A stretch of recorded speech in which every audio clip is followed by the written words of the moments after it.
How is it going, everybody? You're watching Then About Tech, and no, this video is not sponsored and I'm not trying to sell you absolutely anything. What I want to do in this video is tell you what you need to know if you want to buy the perfect case for your phone. So let's get started. Right here I have in front of me two phone cases, as you can see, and both of them are made by Apple. But as I said, I'm not trying to make you buy these cases or any case for that matter. It's just because those Apple cases pretty much check all the box when we're talking about perfect case for your phone. But of course they have problems, and we're gonna cover that throughout the video. Okay, so if you wanna buy the perfect case for your phone, I have one very important recommendation, which is try it in person. Get it in hand, just like I'm doing right here, and see if you can get it on a physical store where you can actually hold it, where you can actually go ahead and try it on your phone like that and put it in and actually try it. And this is extremely important, and you'll see why in just a few seconds throughout this video. So let's start talking about protection, because that's probably the most important thing, right? Because if you don't care about protection, just don't use a case, right? But if you care about protection, of course, there are a few things that you need to pay attention. The first thing you need to take a look is if the rim here on the case actually goes over the screen. It needs to be a little bit higher than the screen. I hope you can see it through the camera because it's a very small detail, but you gotta make sure that the edge, this lip right here, goes above the screen, because if your phone falls like that, as you can see right here, it's actually touching the case, not the screen, not the glass or anything like that. So this is the first very important thing to take a look. Second, the back. You gotta make sure that the same applies here to the back, and you gotta make sure that the case has a lip that actually goes above the camera, as you can see right here. Again, very hard to see on camera, but I hope you can see it. So it needs to go above, and it needs to be higher than the lenses on your cameras, because especially nowadays where phones have huge cameras, huge camera modules, this is so important because same will apply.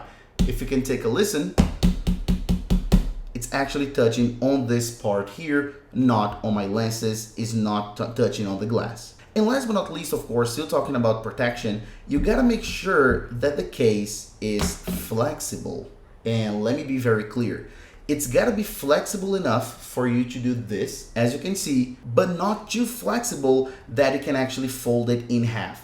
If you can actually fold your case in half, like the bottom part, touch this top part right here, fold it in half, it's not gonna protect your phone. Your case needs to have structure. It needs to be flexible, but it's gotta be tough, because otherwise, if it's too thin and if it can actually fold in half, if this part is actually too weak, it's not gonna protect your phone. So you gotta take a look at this front part, this back part, and of course the side rails as well. Now let's talk about material, and this is very, very important as well. As you can see right here, I have two very different cases. One of them is made by plastic, as you can see right here. This one, the clear case by Apple, and this one is made out of leather. And I'm gonna start with the plastic cases because those are the most common cases you see around in the market. Those are extremely common. So I don't recommend that you get one of those very flimsy, very thin cases that you can fold in half, just like I mentioned, for many reasons. One, it won't protect your phone, and two, they'll get yellow over time, and that's very, very bad. When talking about silicone cases, I don't recommend silicone cases either because they get sticky over time. No matter how good quality they have, they get sticky over time. So if you're thinking about getting a plastic case, I do recommend that you get a case made of polycarbonate, like this one right here, because as you can see, it's flexible, just like I was mentioning, but it's not too much. You can't fold it in half. I heard the crackle, but it didn't crack, okay? It's just because it already has a few problems here on the side. I'm gonna talk about that in a second, okay? But it won't fold in half, as you can see right here, and they don't get yellow over time because of the material, as you can see. So it's a hard plastic, so it doesn't get yellow over time. So it checks all the boxes, it's clear, and it's gonna give you a great experience on your phone. Of course, we have other materials, as I mentioned, like leather, we have wood, we have metal, and this is a matter of taste, so you can get whatever case you get.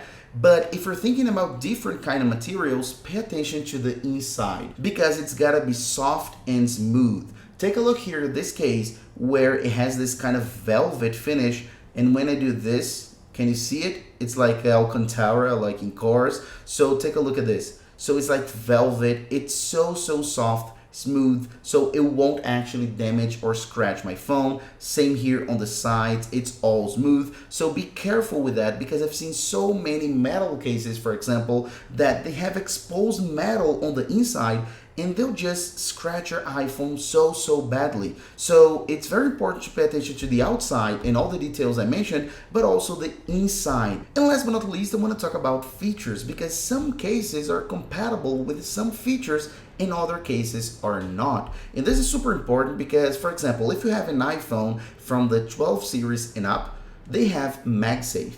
And depending on the case you use, you won't be able to use MagSafe at all. Some cases are compatible, some aren't. Of course, the Apple Authentic cases are compatible. You can see here the signs on the inside as well, and they mention on the box and everything else. So for example, if you have a battery pack like this one, and then you can just touch the back, and then it's charging, as you can see right there. And this goes for other accessories as well, like for example the Apple Wallet with MagSafe. You can do the exact same thing right here, and then it'll touch the back, give the little sound showing you that it's connected and everything like that. And I'm not only talking about Apple because other cases have other different features. For example, some cases have a stand where it can just extend here the back, and they have a stand so your phone stays like that. Others have the ring.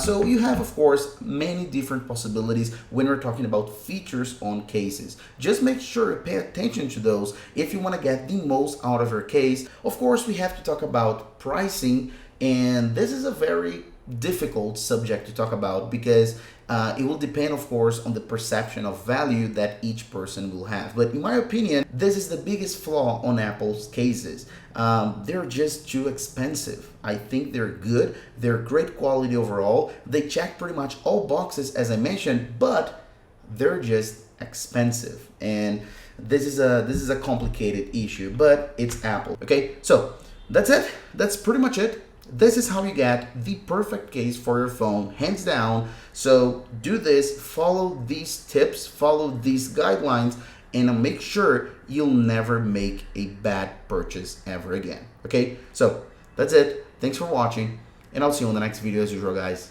Bye-bye.